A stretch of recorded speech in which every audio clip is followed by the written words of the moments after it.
지지난 주일까지 4주에 걸쳐서 담임 목사님을 통해 이 사사 기드온에 관한 말씀이 선포되었습니다. 이 기드온의 이야기의 배경인 성경 사사기가 끝이 나고 이스라엘의 역사는 마지막 사사 사무엘이 등장하는 사무엘상으로 들었습니다. 끊임없이 왕을 세워달라라는 그 이스라엘 백성들의 요구에 하나님은 사무엘 선지자를 통해 사울에게 기름을 붓고 초대 왕으로 세웁니다. 여기에서 기름을 붓는다라는 의미는 양의 뿔에 기름을 채우고 그리고 머리에다가 실제 붓습니다. 그 부어가지고 하나님이 왕으로 세우셨다. 요걸 나타내는 의식입니다. 이스라엘이 드디어 사사시대에서 이제 왕정시대로 들어선 것이지요. 그런데 이 초대왕 사울이 하나님께 순종했던 그 초심, 처음 마음을 잃어버려요. 회개하고 돌이키라. 끊임없이 들려주시는 하나님의 말씀에도 불구하고 안타깝게도 이 사울 왕은 끝까지 불순종을 합니다. 결국 하나님께서는 어쩔 수 없이 이 사울 왕을 버리시게 되고 마지막 사사인 이 사무엘을 통해서 이스라엘의 두 번째 왕에게 기름을 붓게 하는데 그가 바로 우리가 너무 잘 아는 다윗입니다. 이때 기름 부음을 받았을 때 다윗의 나이가 추정컨대 약 15세였습니다. 이스라엘의 적대국인 블레셋과의 전투에서 이 15세 소년 다윗이 거인 적장 골리앗을 물매로 돌을 던져 죽이고 전쟁을 승리로 이끕니다. 사울이 죽인 자는 천천히다, 다윗은 만만이다. 일약사타가 된 것이지요. 그런데 이 일로 완전히 사울 왕의 눈밖에 나게 되고 급기야 자신을 죽이려는 이 사울의 손을 피해가지고 다윗은 모든 것을 다 버리고 광야에서 매일같이 도망다니는 신세가 됩니다. 그러던 어느 날 이 다윗은 살인마 사울 왕을 피해 아둘람 성읍이 있는 지역 거기 한 굴에 들어가서 살게 되는데요. 바로 이때 하나님께서 기가 막힌 일을 다윗에게 행하십니다. 사무엘상 22장 1절로 2절입니다. 그러므로 다윗이 그곳을 떠나 아둘람 굴로 도망하매 그의 형제와 아버지의 온 집이 듣고 그리로 내려가서 그에게 이르렀고 환난당한 모든 자와 빚진 모든 자와 마음이 원통한 자가 다 그에게로 모였고 그는 그들의 우두머리가 되었는데 그와 함께한 자가 400명 가량이었다. 너무 어이없게도 내일을 기약할 수 없는 도망다니는 신세인 다윗에게 하나님은 사람을 보내셨는데 첫 번째 부류가 환난당한 모든 자예요. 여기에다가 두 번째 부류는 빚진 모든 자예요. 마지막으로 세 번째는 마음이 원통한 자들을, 그것도 한두 명도 아니고 서너 명도 아니고 열댓 명도 아니고 무려 400명입니다. 자, 이들은 하나같이 이 자기 문제에 빠져 있는 사람들입니다. 그러니 피해의식으로 꽉 차 있고 열등감, 낮은 자존감, 비교의식, 경쟁의식, 이 문제 같은 사람들, 그들을 하나님께서 보내신 거예요. 더 기가 막힌 건 다윗이 이런 사람들의 우두머리, 즉 탑 리더였다라는 사실입니다. 어떤 다윗이지요? 자기 목숨 보존하기 위해서 매일같이 광야를 도망다니며 하루하루를 힘겹게 살고 있었던 다윗. 자기 코가 석자입니다. 누굴 돌봐줄 형편, 그런 마음의 여유가 전혀 없는 그런 다윗이에요. 자, 그런데 오늘 본문 말씀은 도저히 믿어지지 않는 이야기를 우리들에게 해줍니다. 바로 다윗의 용사들의 이름입니다. 자, 이들은 다윗을 도와가지고 다윗을 왕으로 세웠을 뿐만이 아니라 이스라엘을 가장 강한 나라로 만드는데 가장 큰 공을 세운, 그래서 용사라는 단어를 씀에 전혀 주저함이 없는 그런 사람들입니다. 그럼 왜 이 용사들의 이름이 이렇게 놀라운 것인가? 그 이유는 사무엘하 23장 8절에서 끝절 39절까지 열거되고 있는 이 용사들의 이름 대부분이 아둘람 굴 출신이기 때문에 그렇습니다. 도표로 보시면 좀 이해가 쉬우실 텐데요, 방송실을 부탁드립니다. 자, 환난당한 모든 자, 또 빚진 모든 자, 마음이 원통한 자, 그리고 어디로 연결되는 거 아니? 다윗의 용사들입니다. 과연 이 화살표, 이 중간에 무슨 일이 있었던 걸까? 자, 그렇다면 사무엘하 23장 8절로 39절에서 언급되고 있는 이 다윗의 용사들, 이 37명의 명단 대부분이 뭘 근거로 아둘람굴 출신이라고 말할 수 있는 것인가? 자, 같은 내용을 싣고 있는 역대상 11장과 12장을 보게 되면 오늘 본문보다도 더 많이 또 더 상세히 다윗의 용사들의 이름이 쭉 적혀 있습니다. 먼저 역대상 11장을 보게 되면 사무엘하 23장에서 언급한 다윗의 용사들의 이름을 열거합니다. 그리고 나서 이제 12장으로 넘어오지요. 근데 역대상 12장으로 넘어와서는 한 가지를 굳이 성경이 더하여 설명을 해주고 있는데, 그건 다윗이 시글락에 머물 때에 이 사람들이 모여들었다라고 따로 구분을 해가지고 밝혀주고 있어요. 여기에서 시글락은 블레셋 땅입니다. 다윗이 아둘람 굴에 머물고 있다가 계속 사울 왕이 그 포위망을 좁혀오니까 다시 광장 여기저기로 도망을 다닙니다.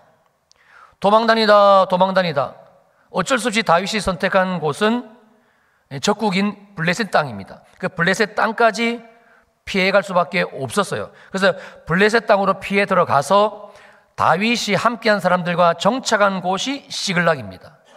즉 이 시글락은요, 아둘람 굴, 이 아둘람 지역을 떠난 뒤 한참 뒤에 다윗이 정착한 곳입니다. 이로 볼 때 사무엘하 23장의 이 37명의 용사들은 다윗이 이 시글락에 살기 전, 그러니까 다윗이 아둘람 굴을 중심으로 이렇게 생활을 했던 그때 그에게 모여든 400명의 사람들 중에서 37명을 소개하고 있는 것으로 그렇게 보여집니다. 자, 다시 도표를 봅니다. 환난당한 자, 모든 자, 빚진 모든 자, 마음이 원통한 자. 근데 놀랍게도 이들이 다윗의 용사가 돼요. 자, 환난당한 모든 자, 빚진 모든 자, 그리고 마음이 원통한 자들 약 400명. 여기에다가 사울 왕에게 죽지 않기 위해 매일 도망다니는 다윗까지. 이 다윗이 우두머리예요. 겉으로 보여지는 건 절대 무슨 선한 일이 일어날 수 없을 것만 같은 상황. 거기에다가 그들에게 있었던 상황은, 그 이후에 펼쳐졌던 상황은 그냥 시간이 수년 흘렀다는 것밖에는 없습니다. 이게 전부입니다. 자, 그런데 이들 중에서 다윗의 용사들이 나옵니다. 이게 성경에 기록은 되어져 있습니다만 가능할까? 라는 질문을 우리가 하게 되고요. 두 번째는 만약에 하나 정말 가능하다면, 하나님 말씀 속에서 기록되어 있으니까 가능한 것이겠지요. 근데 만약에 가능하다면 그 이유가 무엇일까? 이 두 가지 물음이 오늘 말씀을 푸는 키가 될 것 같습니다. 정답은요, 가능합니다. 믿지 못하시겠다는 표정들이신데 가능합니다. 아니, 반드시 가능합니다. 그리고 더 놀라운 건 이 가능한 대상이, 성경이 바로 우리를 정확하게 지목해 주고 있습니다. 나를 정확하게 가리키고 있습니다. 그리고 이 일이 가능한 이유가 바로 우리가 믿은 예수 그리스도. 그래서 지금도 우리 안에 계시는 예수 그리스도 그분 때문이라고 밝혀주고 있습니다. 요한복음 15장 말씀이 이 놀라운 이유를 우리들에게 아주 상세히 말씀해주고 있는데요. 자, 15장 5절입니다. 사람이 열매를 많이 맺나니. 그리고 이어지는 8절에서는 너희가 열매를 많이 맺으면, 또 16절입니다. 너희로 가서 열매를 맺게 하고 또 너희 열매가 항상 있게 할 것이다. 한마디로 이 5절에서는 사람이라 표현되어 있고 8절에서는 너희가 라고 되어 있는 표현은 우리 인생입니다. 예수 그리스도 안에서. 그러니까 우리 인생은, 우리의 삶은, 내 인생은 반드시 열매를 맺는다. 그것도 열매를 많이 맺는다. 그것도 열매가 항상 있게 한다. 바로 이것이에요. 누가 이 일을 계획하셨는가? 하나님 아버지께서.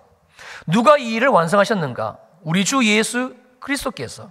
누가 이 일을 지금도 우리 가운데 행하고 계시는가? 성령 하나님께서. 그러므로 내 인생에 예수 그리스도 안에서 열매가 맺어지는 것, 열매가 많이 맺어지는 것, 이 일은 반드시 일어난다. 절대 변하지 않는 하나님 아버지의 뜻입니다. 자, 그렇다면 요한복음 15장에서 말하는 열매가 무엇일까? 해답이 갈라디아서 5장 22절과 23절에 주어져 있습니다. 우리가 잘 아는 열매, 성령의 열매, 성령의 9가지 열매. 사랑, 희락, 기쁨이지요. 평강, 그리고 오래 참음. 하나님 앞에서 어떤 상황이 와도 인내할 수 있는 아주 굳고 견실한 마음. 그리고 자비, 양선인 선한 마음입니다. 그리고 충성, 온유, 절제. 바로 우리 주님의 성품입니다. 이게 얼마나 놀랍습니까? 저와 여러분들의 우리의 이 성질 머리가 하나님의 성품으로 바뀐다라고 말해주고 있어요. 갈라디아서에서는 이 내용을 다시 한번 마침표를 찍는 것만 같은 말씀을 주고 계시는데, 이 같은 것을 금지할 법이 없느니라. 요한복음 15장에서는 열매를 많이 맺느니라. 자, 처음 살펴본 도표 다시 봅니다. 환난당한 모든 자, 빚진 모든 자, 마음이 원통한 자, 그들이 다윗의 용사들이었습니다. 자, 이 다윗에게 일어났던, 다윗을 통해서 그들에게 일어났던 이 일을 요한복음 15장 말씀으로 해석하면 이런 도표가 나오지요. 환난당한 나 아무개, 빚진 나 아무개, 마음이 원통한 나 아무개, 그리고 화살표를 따라갔더니 하나님의 성품으로 바뀐다. 이 놀라운 말씀이 바로 하나님 아버지의 우리를 향하신 뜻이다. 그리고 이어져 이 말씀이 우리에게 반드시 이루어질 수밖에 없는 이유도 명확하게 밝혀주고 있습니다. 요한복음 15장 1절입니다.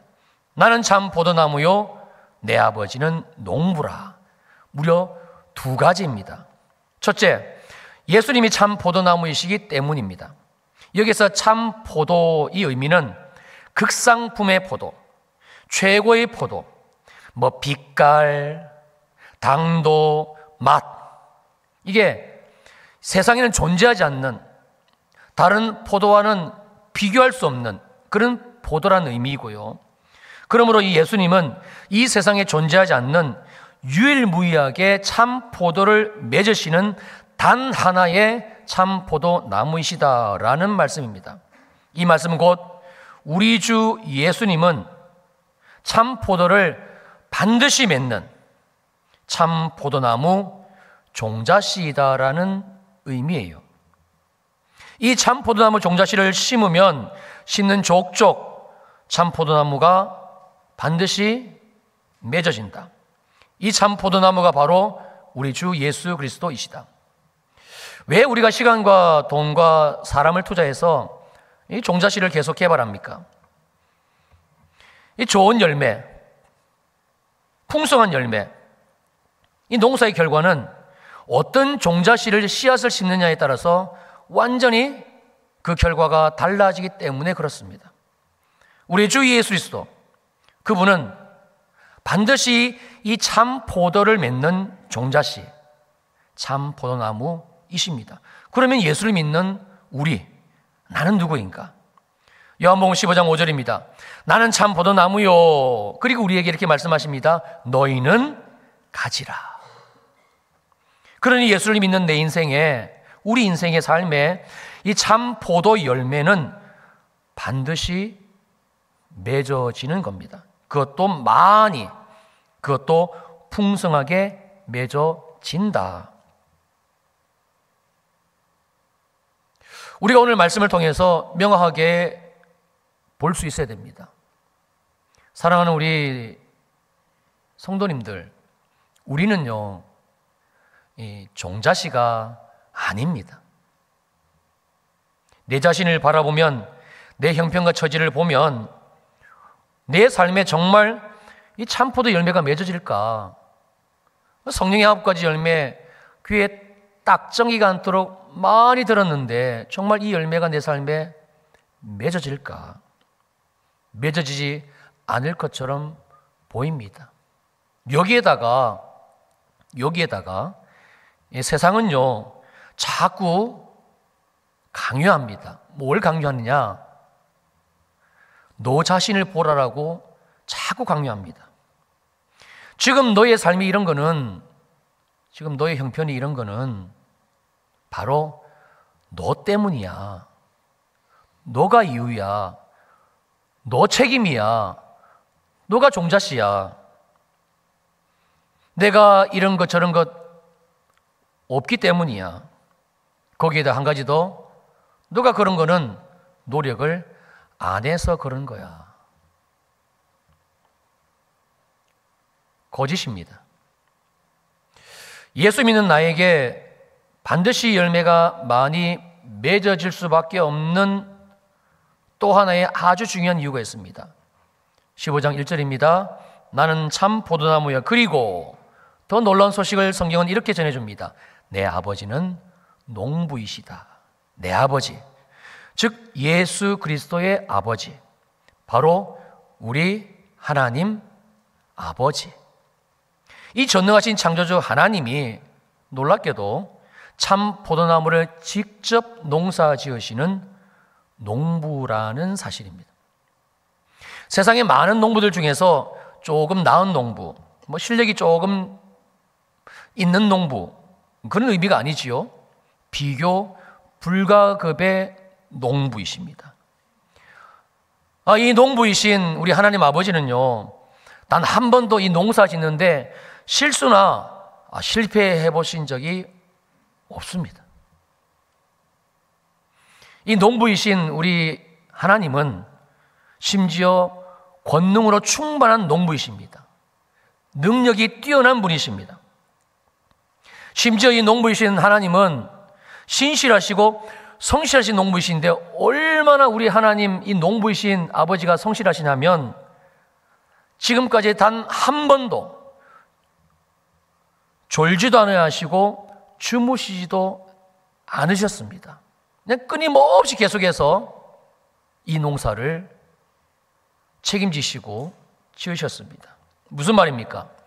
이 농부가 참 포도나무 농사를 짓는 한에 있어서는 이 참 포도 열매는 무조건 하고 반드시 맺어진다.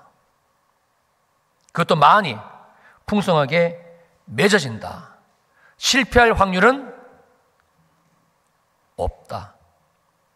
다시 한번 표를 보실까요? 환난당한 모든 자, 빚진 모든 자, 마음이 원통한 자. 그들 중에 다윗의 용사들이 나왔습니다. 바로 이 도표입니다. 환난당한 나 아무개, 빚진 나 아무개, 마음이 원통한 나 아무개, 소망이 없는 흑암과 혼돈과 공허 인생인 우리. 근데 우리를 하나님의 성품으로 사랑과 희락과 평강 쭉 이어지는 이 일은 무조건 하고 우리에게 일어난다는 것이죠. 바로 이 일, 열매 맺는 일, 우리를 하나님 나라의 용사로 만드시는 일, 우리를 하나님의 성품으로 새 창조하시는 일이 하나님 아버지의 뜻이기 때문입니다. 그래서 이 뜻을 이루시기 위해 저와 여러분들을 세상 가운데서 부르시고 끊임없이 우리의 마음을 노크하시고 두드리셔가지고 예수가 믿어지게 하심으로 말미암아 구원을 주신 겁니다. 자, 마지막으로 살펴볼 것은 그렇다면 뭘 어떻게 해야 우리 인생의 이 놀라운 열매를 많이 맺을 수 있는 것인가? 아주 방법까지도 명확하게 말씀을 해 주시고 있습니다. 요한복음 15장 4절과 5절입니다. 내 안에 거하라. 그러면 나도 너희 안에 거하리라. 가지가 포도나무에 붙어 있지 아니하면 스스로 열매를 맺을 수 없음 같이 똑같이 너희도 내 안에 있지 아니하면 그러하다. 그러나 나는 참 포도나무고 너희는 가지이기 때문에 그가 내 안에, 우리가 주님 안에, 내가 그 안에, 주님이 우리 안에 거하면 사람이 반드시 열매를 많이 맺는다. 나를 떠나서는 너희가 아무것도 할 수 없지만 그러나 열매를 많이 맺게 된다. 바로 주님 안에 거하는 거예요. 자, 이 주님 안에 거한다. 이 말씀의 첫 번째는 내 죄를 대신해 십자가에서 죽으신 예수 그리스도, 복음이시죠. 그리고 부활하사 내게 영원한 생명 주신 예수 그리스도, 복음이신 주님이십니다. 마음으로 믿고 입으로 시인하여 구원받는 것, 이미 우리들이 한 것입니다. 이미 우리들은 주님을, 예수 그리스도를 영접하여 구원을 받았습니다. 이게 가장 첫 번째로 주님 안에 거하는 것. 그래서 나는 죽고 예수의 생명으로 거듭나는 걸 말합니다. 그러나 이걸 우리가 정확히 보게 되면 내가 주님 안에 거하기를 시작하는 단계입니다. 요한복음 3장을 보시면 주님이 바리새인인 니고데모와 대화하시는 장면이 나와요. 그 대화하는 장면을 통해서 거듭남에 대해서 알려주십니다. 이 거듭남은 하나님의 나라를 들어가는 것이다. 그래서 하나님의 나라가 보이기를 시작하는 것이다. 분명히 말씀을 해 주셨습니다. 그러나 거듭남은 정말 중요합니다. 너무 중요합니다. 혹시 저와 여러분들 가운데 이 거듭남에 대해서 확신이 아직 없으신 분 계신다면 괜찮습니다. 풍성하신 그 주님의 사랑 앞에 나아가시면 반드시 주님은 우리의 이 확신하지 못한 거듭남을 확신으로 세워주시고 명확하게 보여주십니다. 자, 그리고 두 번째입니다. 어떻게 하는 것이 주님 안에 거하는 것인가? 그리고 나서 우리의 삶이 매일 주님 안에 거하는 거예요. 즉 내 삶을 온전히 주님께 드리는 것. 그래서 내 삶을 온전히 주님 안에서 주님과 함께 살기로 결정하는 겁니다. 이걸 성경은 헌신이라고 합니다. 우리가 알고 있는 헌신과 많이 다릅니다. 헌신은요, 우리가 뭘 죽도록 충성하여 몸을 써서 해내는 것, 물론 맞습니다. 그러나 정말 주님이 우리에게 요구하고 계시는 헌신은 이제 주님만으로 살겠습니다. 매일 주님의 얼굴을 구하며 주님 안에 머물겠습니다. 주님, 더 이상 주님과 세상을 겸하여 살지 않기로 내가 결정합니다. 이거예요. 이게 헌신입니다. 자, 10계명 중에 가장 첫 번째 계명이 너는 나 외에는 다른 신들을 내게 두지 말라, 이것이지요. 이 10계명 중 가장 첫 번째 계명의 명확한 의미는요, 이제는 제발 너와 나의 이 얼굴 사이에 아무것도 두지 말라. 나는 네 얼굴만 바라보기를 원한다. 나는 너의 얼굴과 얼굴을 맞대어 살기를 원한다. 하나님께서 우리에게 전부이시듯이 우리 역시도 하나님이 전부이십니다라고 이제 우리와 하나님 사이에 가렸던 모든 우리의 삶에 있었던 우선순위들 다 치워버리고 하나님의 얼굴과 내 얼굴을 직면하는 것, 이거거든요. 그리고 주님 앞에 이렇게 고백하는 겁니다. 예, 주님, 이제 주님만 바라보겠습니다. 이 헌신입니다. 주님 외에는 그 어떤 것도 사랑하지 않기를 결정하며 주님 앞에 머뭅니다. 내 마음을 다하고 목숨을 다하고 뜻을 다하여 주님, 내 하나님을 사랑하기로 결정하고 그렇게 살겠습니다. 즉 하루하루를 주님과 함께 사는 것을 말하는 거예요. 주님과 함께 밥도 먹고요, 주님과 함께 차도 마시고 주님과 함께 걷기도 하고 또 냉장고 문을 열어가지고 주님과 함께 꺼내서 먹기도 하고 또 주님과 함께 잠을 자기도 하고 주님과 함께 쉬기도 하고 이렇게 주님과 동행하는 삶, 이게 주님 안에 거하는 겁니다. 그 결과 우리가 예수의 생명으로 거듭났기 때문에 예수 그리스도 안에서 날마다 주님이 주시는 생명으로 우리가 자라나는 것이죠. 이게 참 포도나무이신 예수 안에 거하는 겁니다. 놀라운 소식은 이게 전부입니다. 우리의 삶의 열매가 맺어질 수 있는 주님이 우리에게 약속하신 두 가지, 그걸 이루게 하시는 주님의 방법, 이게 전부입니다. 주께서 내 피를 받아 마셔라, 내 살을 받아 먹으라 하셨으니까 예 주님, 내가 주님의 피를 마시겠습니다. 내가 주님의 살을 먹겠습니다. 예수의 피를 구하고 마시면서 주님 안에 거하는 거, 예수 그리스도의 살, 영생하는 양식, 영적인 양식, 이 말씀이니까 때로 이 말씀을 읽기도 하고 때로 이 말씀을 묵상하기도 하고 때로 하나님께서 우리에게 말씀을 마음껏 받아 먹으라라고 초청하시는 이 성경 공부에 우리가 그 자리에 앉아서 받아 먹는 거, 이게 주님 안에 거하는 겁니다. 주님 안에 거하기 위해서, 주님과 만나기 위해서, 주의 얼굴 앞에 내 얼굴을 들이밀기 위해서 하는 행위가 이 기도입니다. 예배는 너무나 명확하게 우리가 주님 안에 거하는 시간입니다. 각자의 형편과 처지에 맞게끔 주님께서 때로는 기도를 통해, 말씀을 통해 그 주님의 생명을 밥숟갈로 퍼셔가지고 우리 각자의 입에다가 집어 넣어주시는 놀라운 자리, 이게 우리가 지금 드리고 있는 예배의 자리입니다. 그래서 이 시간이 너무나 소중하기에 주께서 말씀하신 대로 우리는 세월을 아끼는 거예요.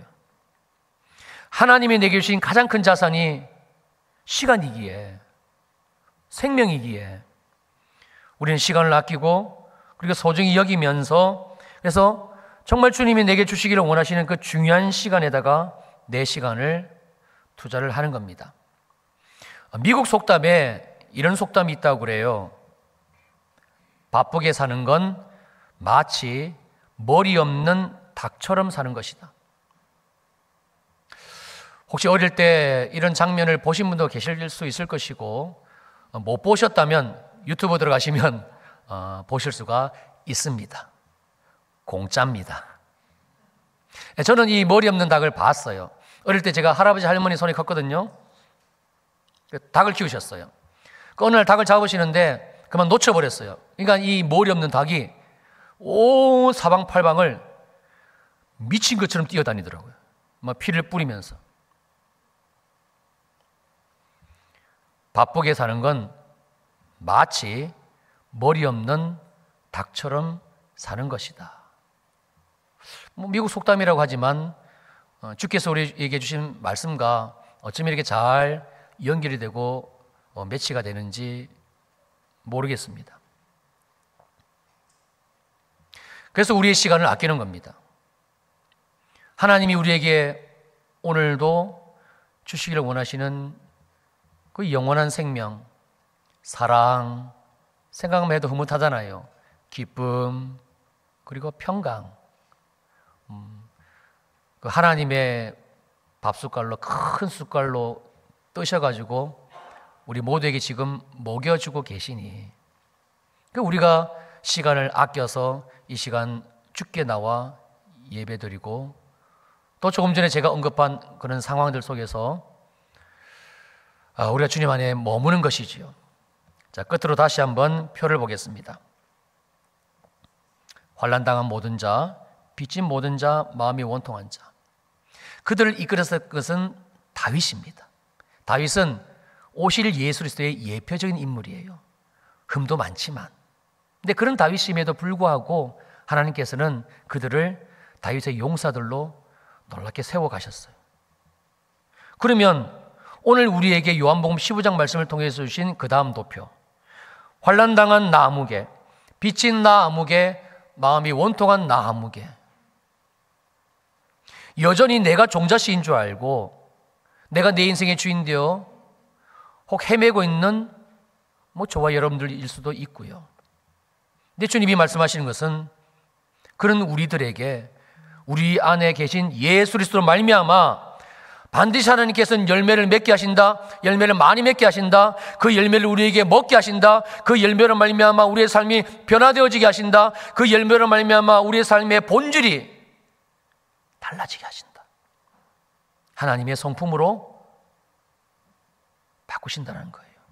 이게 아버지의 뜻이라는 겁니다. 그러므로 하나님의 성품으로 바뀐 이 용사, 이는 명확하게 저와 여러분들입니다. 오늘 본문에 이 사무엘하 23장 8절에서 39절까지 빼곡히 기록되어져 있는 용사들의 이름은 오늘날 예수 그리스도 안에서 바뀌어졌습니다. 어떻게 바뀌어졌나요? 바로 저와 여러분들의 이름으로 주님이 친히 기록을 하셨습니다. 나는 너희가 열매를 많이 맺기를 바란다. 이게 아버지의 뜻이 아닙니다. 너희는 반드시 열매를 맺게 될 것이다. 그것도 반드시 많이 풍성하게 맺게 될 것이다. 왜냐하면 내 안에 계신 주님이 참 포도 종자씨로 말미암은 유일한 참 포도나무이시고, 놀랍게도 우리를 그 가지가 되게 하셔서 하나 되게 하셨고, 더 놀랍게도 전능하신 창조주 여호와 하나님 아버지가 오늘도 밀짚 모자를 쓰시고 손에 흙을 묻히기를 주저하지 아니하시고, 이 참 포도나무 주님과 우리가 하나 되어 있는 우리 인생을 농사를 지어 가시는, 그래서 아버지의 뜻을 이루어 가시기 때문이라고 밝혀주고 있기 때문에 그렇습니다. 그리고 말씀하십니다. 그러니 이제는 주님 안에 거하라. 우리가 이미 예수를 믿었으니까 두 번째로 말씀하시는 것이겠지요. 헌신입니다. 주님 앞에 모든 것을 드리기를 결정하라. 우리가 처음 시작할 때 올려드린 찬양처럼 주님만이 나의 왕이시라고 고백하며 나아오라. 오늘이 그 시간 되시기를 주님의 이름으로 축복합니다. 우리 앉으셔가지고 찬양합니다.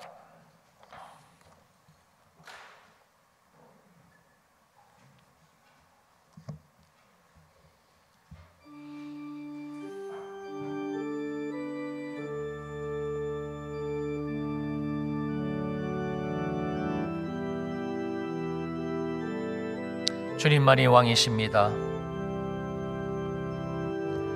주님만이 왕이십니다. 아멘. 주님만이 왕이십니다. 주님만이 왕이십니다. 주님만이 왕이십니다. 내 삶에 내 삶에 내 삶에 내 삶에 내 삶에 내 삶에 내 삶에 내 삶에 내 삶에 모든 이름 위에 뛰어나신 이름, 왕의 왕 예수께 엎드려 경배해. 모든 이름 위에 뛰어나신 이름, 왕의 왕 예수께 손들고 경배해. 경배해, 경배해, 경배해, 경배해, 경배해, 경배해. 주님 내가 경배해, 경배해, 경배해. 우리 목소리로만 찬양해 보실까요? 주님만이 왕이십니다. 주님만이 왕이십니다. 우리 눈을 감으시고 손을 이렇게 좀 앞으로 내미셨으면 좋겠습니다. 손바닥을 하늘을 향해 올리시고 그 손바닥 위에 우리 각자의 삶을 올려놓고 큰 목소리가 아니더라도 내 기도 소리가 내 귀에 들릴 정도로 주님이 들으시면 되니까. 특별히 우리들 가운데 환난 당하신 분, 빚지신 분, 마음이 원통하고 또 억울하고 답답하고 원망스럽고 우울하고 짜증나고 분하고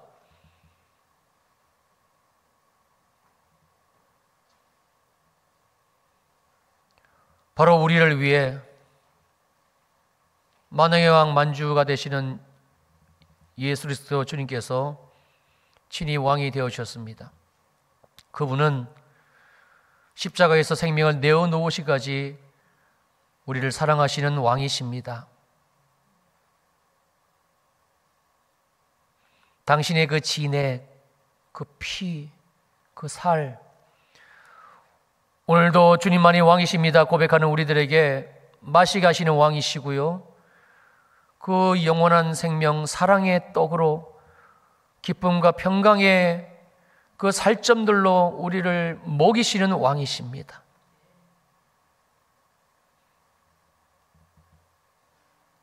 우리 입술로 고백하실 때에 이제 주님, 내가 주님 안에 거하는 것을 거절하지 않겠습니다.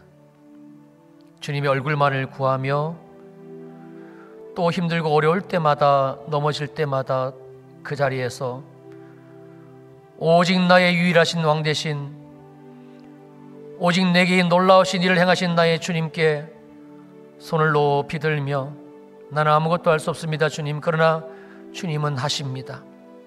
주여 내게 또 임재하셔서 주의 얼굴을 내게 드시고 주의 그 빛으로 우리를 둘러보시고 주님 안에 있는 사랑으로 우리를 새롭게 하시며 주님 안에 있는 기쁨으로 우리의 마음을 회복시켜 주시고 답답하고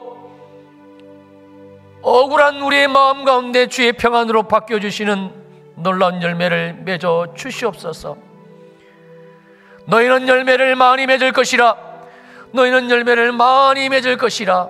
예 주님, 우리를 부르신 이 주님의 뜻 말씀 앞에 다시 내가 헌신하며 나아가오니 우리 모두를 용납하시고 받아 주시옵소서. 우리 함께 기도하시겠습니다. 주님만이 왕이십니다. 주님만이 나의 왕이십니다. 우리가 주의 얼굴을 구합니다. 우리의 삶을 드립니다. 우리의 인생을 주님께 다시 올려드립니다. 주님만이 나의 전부가 되십니다. 주의 얼굴을 구합니다. 주의 영광을 구합니다. 주의 임재를 원합니다. 다시는 고와 같이 살지 않기를 결정합니다. 다시는 하나님과 세상을 겸하여 살지 않기로 결정합니다. 다시는 세월을 내 마음대로 흥청망청 쓰며 살지 않기를 결정합니다. 그러나 주님, 우리는 할 수 없습니다. 우리에게 찾아와 주십시오. 거룩한 새 기름을 부어 주십시오. 우리에게 용기를 주시고 담대함을 주시고 오늘 들려주시는 말씀에 그 계시의 영으로 우리를 풀어주셔서 이 말씀이 다시 우리의 산소망이 되게 하옵소서. 우리에게 새 길을 열어놓으시고 우리의 삶에 놀라운 주님의 창조의 역사를 주께서 이미 이루어 놓으시고 우리를 이끌기를 원하시는 그 아버지의 부르심 앞에 우리가 헌신을 결정합니다. 주님만이 나의 왕이십니다. 예수 그리스도만이 나의 전부이십니다. 날마다 나는 죽고 예수 사는 이 삶을 또 살아내기를 결정합니다. 오직 성령님과 동행하며 성령님과 함께하며 성령의 음성을 쫓아 우리의 삶을 쳐서 나아가며 날마다 주님의 부르심 앞에 순종하며 또 내 육을 쳐서 복종하며 주님의 보혈을 먹고 마시며 주님의 생명의 약식을 먹고 마시며 왕 대신 주님 앞에 내가 거하기를 결정합니다. 성령님 우리 가운데 임재하셔서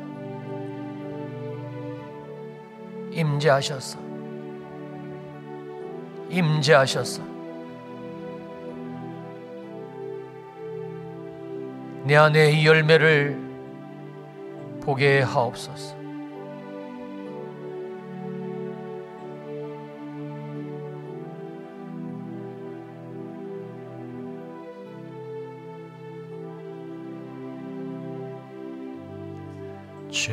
주님만이 왕이십니다.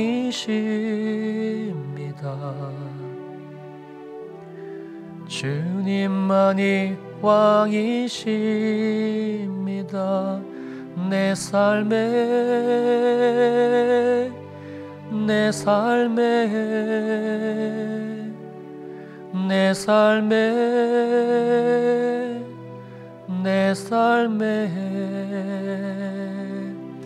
이곳에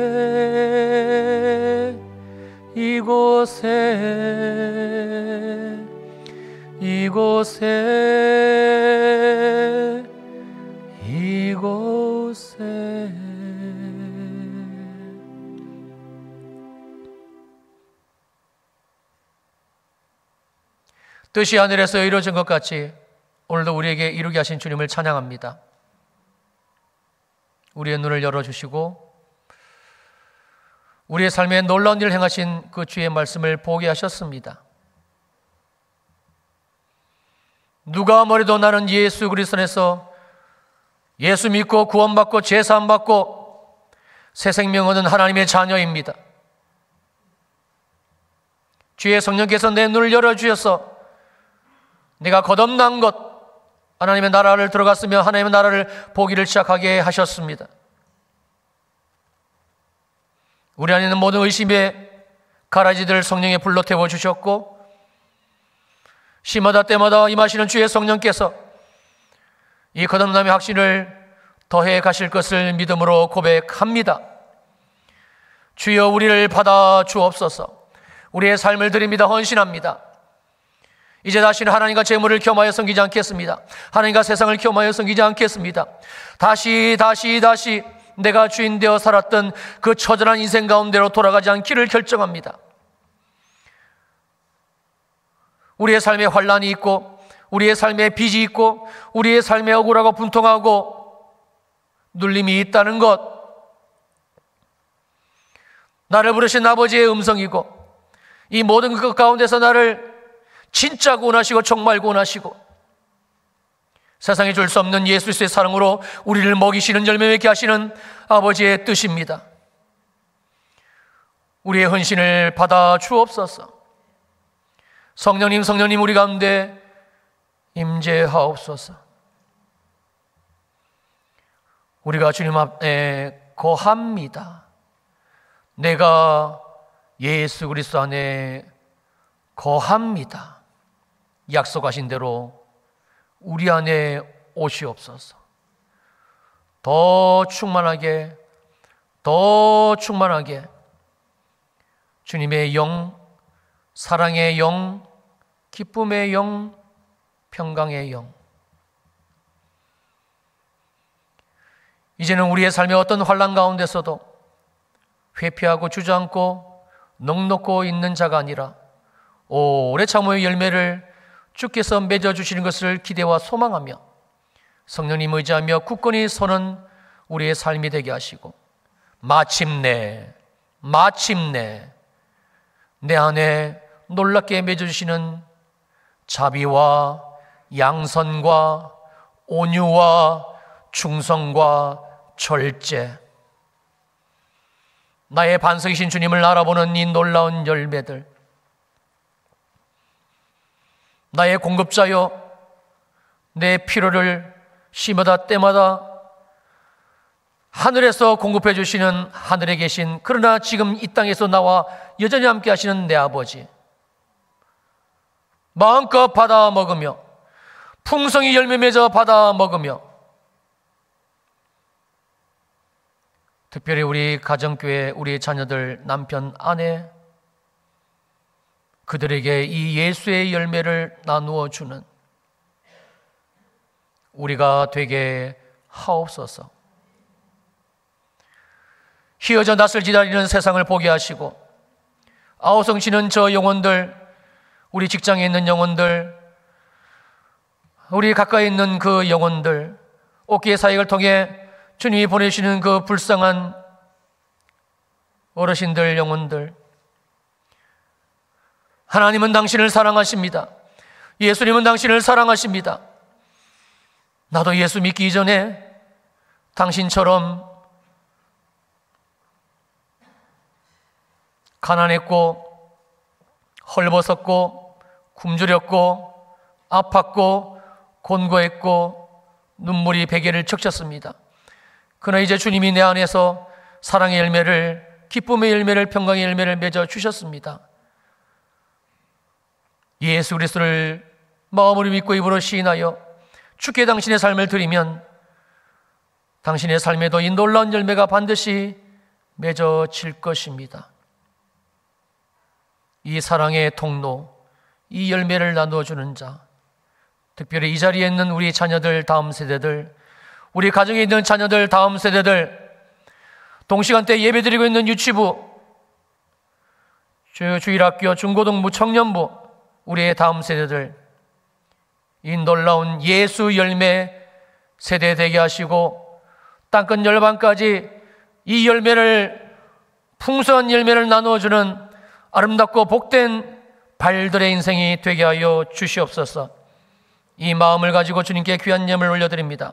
11조 감사헌금, 성경헌금, 건축헌금, 장학헌금, 생일헌금, 비전 사모 후원헌금, 각종 기도 제목을 주님께 믿음으로 올려드리며 예물 드립니다.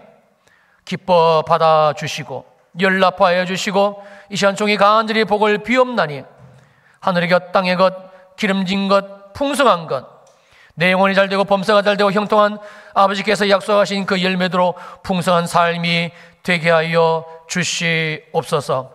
이제는 교회의 머리가 되시는 우리 주 예수 그리스도의 은혜와 하나님 아버지의 무한하신 사랑하심과 성령 하나님의 위로하시고 안위하시고 축복하시고